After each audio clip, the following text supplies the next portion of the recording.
ఆంధ్ర స్టైల్లో మామిడికాయ పప్పు ఎలా చేసుకోవాలో చూసేద్దామా. ఫస్ట్ అయితే దీనికోసం పప్పుని ఇలా లో ఫ్లేమ్లో పెట్టుకుని దోరగా వేయించుకోవాలి. పప్పు మనకి పచ్చివాసన పోయి కమ్మటి వాసన వస్తుంది. అప్పటిదాకా వేయించుకుని తర్వాత దీన్ని 2-3 సార్లు శుభ్రంగా కడుక్కున్నాక సరిపడా నీళ్ళని పోసుకుని కొద్దిగా పసుపు, పచ్చిమిర్చిని 4-5 ఇలా పొడవుగా కట్ చేసుకుని వేసుకోవాలి. అలాగే కరివేపాకు, నెయ్యిని వేసుకుని కుక్కర్లో పెట్టి ఒక 5-6 విజిల్స్ వచ్చేదాకా ఉడికించుకోవాలి. తర్వాత దీంట్లోకి కావాల్సిన మామిడికాయని అయితే కట్ చేసుకుందాము.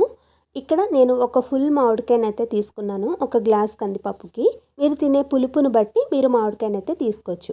నేను ఇక్కడ టెంకతో పాటు మామిడికాయ ముక్కల్ని తీసుకుంటున్నాను. మా చిన్నప్పుడు అయితే పప్పులోకి ఇలా టెంకల్ని కూడా వేసి ఉడికించేవారు. చాలా బాగుండేది. నెక్స్ట్ మనం ఈ మామిడికాయని మగ్గించుకుందాము. పాన్లోకి 2 స్పూన్ల వరకు నూనెని వేసుకుని నూనె బాగా కాగిన తర్వాత కొద్దిగా మెంతులు, ఆవాలు వేసుకుని ఆవాలు చిటపటమన్నాక ఇలా దంచి పెట్టుకున్న వెల్లుల్లి, పచ్చిమిర్చి, ఎండుమిర్చి, కొద్దిగా పసుపు, జీలకర్ర కూడా వేసుకుని ఇవన్నీ కూడా బాగా వేగిన తర్వాత దీంట్లోకి మనం కట్ చేసి పెట్టుకున్న మామిడికాయ ముక్కలు వేసేసుకోవాలి.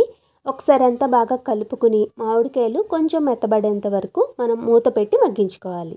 పలుచగా తరుక్కున్నాం కాబట్టి తొందరగానే మగ్గిపోతాయి. ఒకవేళ అవసరం అయితే పైన కొంచెం నీళ్ళని జల్లి మెత్తగా మగ్గించుకోండి. ఇది మగ్గేలోగా ఉడికించుకున్న పప్పుని మెత్తగా మెదిపేసుకుని పక్కన పెట్టుకోవాలి. మామిడికాయ ముక్కలు కూడా ఇలా మెత్తగా ఉడికిపోయిన తర్వాత దీంట్లోకి ఉడికించుకున్న పప్పుని వేసేసుకుని ఒక 5 నిమిషాల పాటు మరిగించుకోవాలి. ఇప్పుడు దీని రుచిని పెంచే మా సీక్రెట్ ఇంగ్రీడియంట్స్ అయితే వేసేద్దాము. దీంట్లోకి కొద్దిగా మెంతిపొడి, నూనెలో వేయించి దంచి పెట్టుకున్న ఎండుమిర్చి కారాన్ని వేసుకోవాలి. మామిడికాయ పులుపుని బట్టి ఈ కారం అనేది పడుతుంది.